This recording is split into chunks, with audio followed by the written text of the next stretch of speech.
7:13 now on Daybreak, and it's the day. Many video games have been eagerly waiting for the release of the Nintendo Switch 2 console. But what will this new era of Nintendo gaming bring? Many reviewers say it's more powerful, more portable, and more expensive. To find out more, I'm joined by video game streamer Long Win, a pharmacist by day and a pro gamer by night. Welcome to our Daybreak studio. Well, thank you, Carolina. Thanks for having me. It's great to meet you. I recognize you from the pharmacy in St.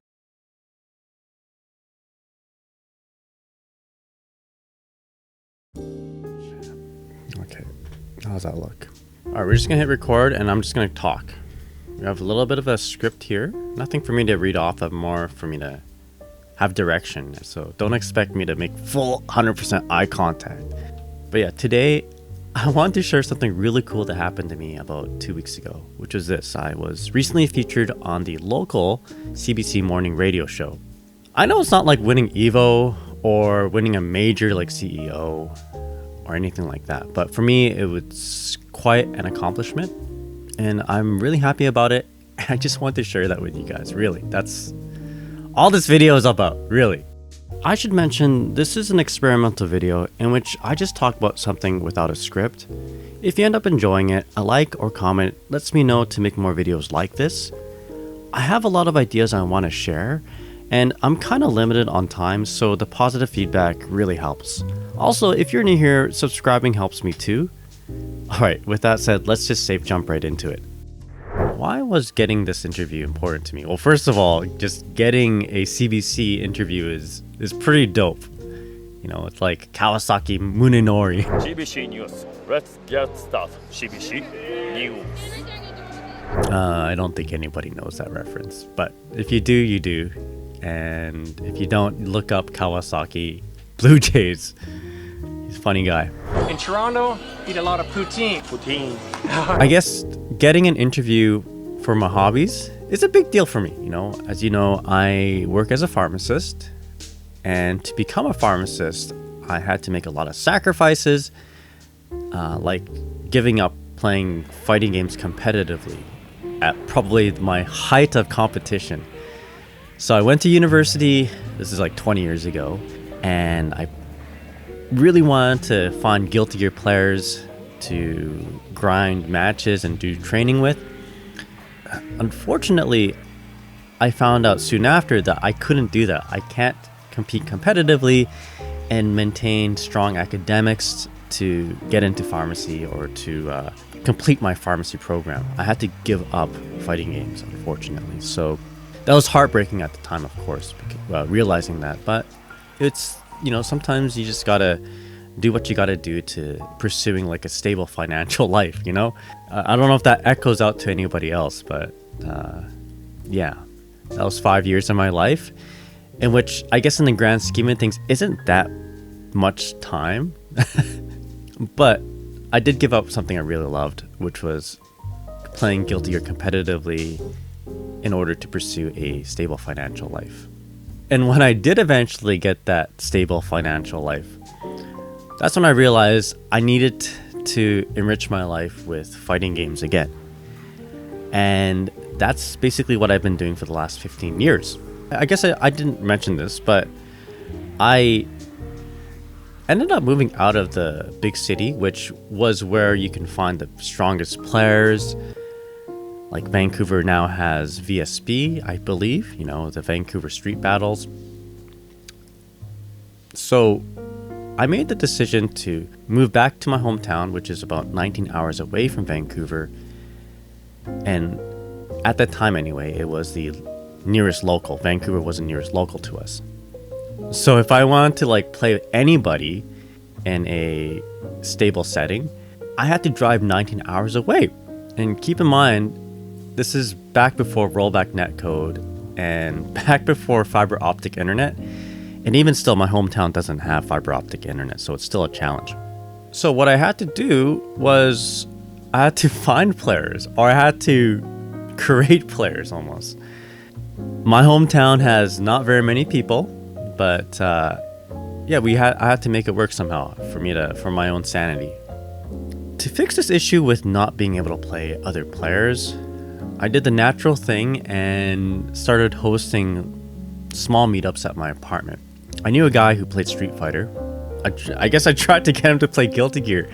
You know, not anyone's just gonna play your game, right? You gotta find some common ground. So I ended up learning how to play Street Fighter 4 in order for my friend to gain interest with my own game. So I wanted to take interest in their thing so that they would take interest in my thing. So I learned how to play Street Fighter 4, and eventually I did get this guy to play Guilty Gear Xrd at the time. And he ended up being my Johnny player. But yeah, these meetups, local meetups, small meetups at my apartment, eventually turned into bigger meetups at the local card game store. You know, I got in contact with the owners of this card game store. You know, they also do board games. They had a space, and one of the visions of the co-owners was to make a kind of like have a video game aspect. So I pitched my idea of fighting games and doing tournaments, and the guy was like, yeah, I think it's a great idea, let's go ahead and do it. So the next several years I hosted our local meetups. At first it was every week. Some weeks were really quiet, so we ended up doing every 2 weeks, and that turned out a little bit better. We would host tournaments or brackets for whatever game was popular, and the game that was popular in our area was Smash Brothers. So I ended up learning how to play Smash Brothers, and that ended up gathering a lot of players, including my now Leo player, who also plays Donkey Kong in Smash Brothers. Go figure. Sorry to throw you under the bus there, Brandon, but he's a good guy. But yeah, I did this for about 10 years. We ended up hosting Street Fighter tournaments, Street Fighter 4 and 5. We had a Mortal Kombat tournament, whatever came out, whatever was popular at the time, and especially Smash Brothers. There was one tournament actually that stood out for me, which was our Dragon Ball Fighters tournament, and we actually were able to book out the basement of the casino. They allowed us to, I don't know, use that space to host this tournament, which is a pretty big deal at the time. And it attracted people from the surrounding areas, and we got some guy from the next town who ended up being my other Leo player, and really good guy, Raspberry, and I taught him how to play Ramathal in Xrd. Oh, one guy I forgot to mention, actually a very important guy, because I'll be alluding back to him, my Raven player. Anyways, yeah, I got the Street Fighter guy to play Johnny. I got the Magic the Gathering guy to play Raven. My Smash Brothers friend to play Leo. He plays Donkey Kong, of course. And, you know, I actually got two Leos. One guy, the guy who came out for Dragon Ball Fighters. And I'm probably forgetting a few guys there, but they're all good people. I love y'all. But yeah, COVID happened, and because of COVID, we stopped doing these events. And I personally felt that at this time of my life, it was more fulfilling to do stuff like streaming and making videos than hosting big events. All right, I'm rambling on. But don't you worry, this will circle back to the CBC radio. So one day, my Raven player sends me a message, or actually a screenshot of a Facebook message from a producer of the CBC radio. He was asking the local community if we had any opinions on the Switch 2. Specifically, they were reaching out to quote-unquote gamers, and I guess my Raven player thought there was no better person than myself to answer that question, because, you know, I had to buy a bunch of Switches to accommodate these Smash tournaments that we were hosting before. And yeah, I got in contact with this guy, thinking that he would just need a quote from me, or like just a random line, a sentence. He ended up calling me up and asking me to come down to the radio station for just questions. I'm like, all right, sure, I'll do it. It was a busy day, actually. I got the message at night. I didn't respond to it until that morning, and I wanted to stream that morning. So I got up like at 7 a.m., replied to the message, and then just hit broadcast. You know, I started streaming until 11, got a message back, had to get to work at 12. So I replied quickly. The guy asked, hey, can you come down to the radio station and answer a few questions? So I said, sure, my break's at 3. So I got to work, took my break at 3. The radio station was just a block away, so I walked over there. And he asked me to sit down in the broadcasting room. He's like, don't worry, it's not going to be live, but we're just going to do some, ask some questions on the mic. He asked me who I was and what I thought about the Switch. It was like a 5-10 minute interaction. He says, great, come down tomorrow at 7:15 a.m. and we'll do the interview. And I was like, live? He said, yeah, we'll do the interview live. You'll be with Carolina for the morning news. And I'm quite an idiot, actually, because I didn't read the full message that my buddy sent to me. But he says, yeah, we'll make a great story out of it. We'll introduce you as pharmacist by day, pro gamer by night. I'm like, I am not a pro gamer. But the local community likes this kind of stuff, right? If you live in a small city, you do something like quote unquote pro gaming or whatever. Yeah, a local community can be, they want to feel proud for you, right? But yeah, believe it or not, I was actually very nervous for this interview.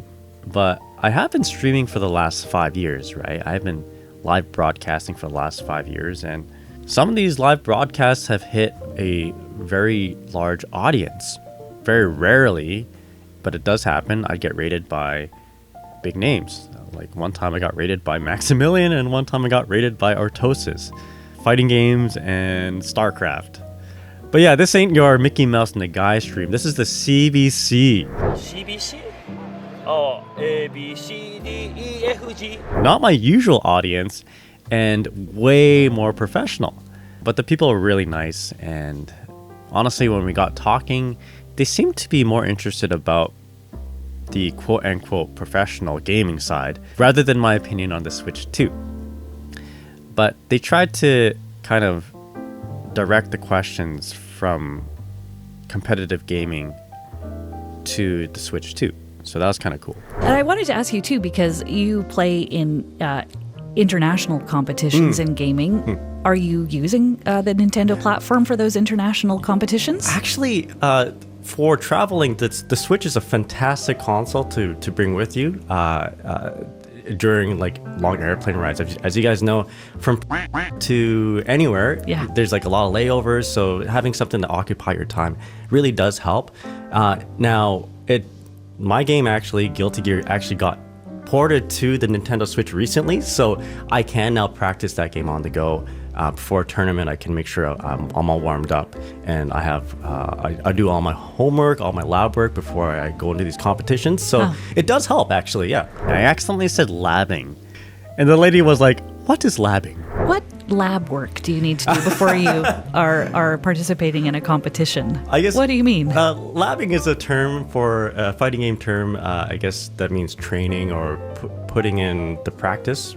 Sometimes it's kind of like when you practice, I guess a sport, basketball. You're doing 10 foul shots. Right. Yeah. Okay. You want to make sure you're training that muscle. So labbing would be a term in my kind of area, my little sphere, fighting games where you're just practicing and you're making sure your execution is a 10 out of 10 basically. If you know a certain player does a certain technique, you want to make sure you're able to respond. So you practice that in the lab, as they say. Okay. It was the morning of the Switch 2 launch.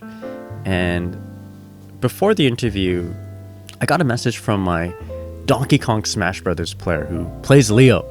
He said that he was in line at Walmart and there was only like himself and 2 other people. This was like 6:30 in the morning. Doors open at 8. I mentioned that to the radio broadcast lady, and she's like, "Ooh, we got to add that to the radio story." And you mentioned the fact that you know people right now who are down at the Walmart waiting to pick it up. Tell me about that. Well, I would have been one of them, actually, if it weren't for the price. Last time, when the Switch 1 came out, same thing, around 6, maybe 5:30, me, Brandon, and Dr. Peak, were waiting in line until they opened, and they opened at 8. And at that time, there was quite a bit of people, actually. About maybe a good 20, 25 people just waiting in line for the Switch 1, but I got a message from Brennan just a little earlier. It was just him, maybe a couple other cars. The funny thing about the interview was that I didn't actually talk anything good about the Switch 2.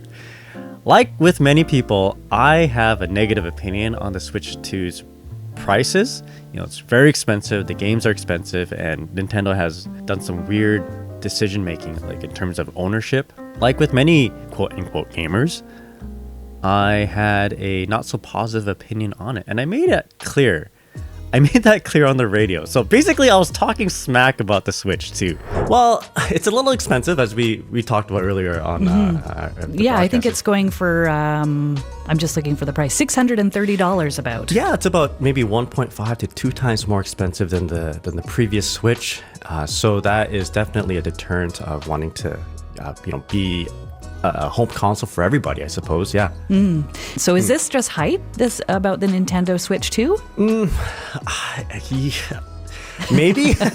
I don't want to say that because I might just eat my own words a little bit later on. I think for me, as I think it's a little bit of hype for sure. The game, like the console, just got announced not too long before the console's release. It has been almost 10 years-ish. Maybe I would say that since the last console release. So it's right about now sounds to be like when new console should be released. There are, I guess the Nintendo Switch is running on old hardware too. So nowadays games have much better graphics. We saw that between like the PlayStation 4 to the 5. And a lot of the games that are coming up for the PlayStation 4 and the 5 you're not able to port them into the Nintendo Switch, the number one anyway. So with the new hardware Nintendo Switch 2, now they can play games that you couldn't before on it. So I think it's kind of a hype, but at the same time, I think it's necessary. Yeah. Maybe not now, but a little bit later, I'll probably purchase it. After this interview, I might just swing by to Walmart to see what the line is like. Yeah. So after talking shit about the Switch 2, I decided to visit my Donkey Kong Leo player at Walmart. It's like 7:30 now. There was only him and 3 other people in line. And one thing led to another, and I ended up lining up with everybody else. Yeah, the store is open at 8 a.m. It's 7:30 right now. You know, I know that I'm going to buy it eventually anyway. And if I don't take this opportunity now, finding the console later, like in the next month, is going to be a pain. So I might as well just line up, whatever. So after talking shit about the Switch 2, I ended up buying it. I ended up lining up to get it. Anyway, whatever. My wife loves Mario Kart, okay? I hope you enjoyed this story. Now that I have a Switch 2, I'll probably do a comparison between Switch 1 and Switch 2 for Guilty Gear Strive. Yeah, so again, this is an experimental video. I sort of have a script here, and I'm kind of talking off the top of my head. Hopefully it sounds okay. I have a lot of things I want to share, and making my usual videos has been taking a very long time. So if this ends up turning out okay, I might start making videos more like this. It is my more natural kind of speaking cadence. I'll also make sure I'll have more highly edited videos, so that won't be going anywhere. All right, anyways, my name's Nagai, you're Guilty Gear Oji-san. You guys have a good day. All right, bye. Bye-bye.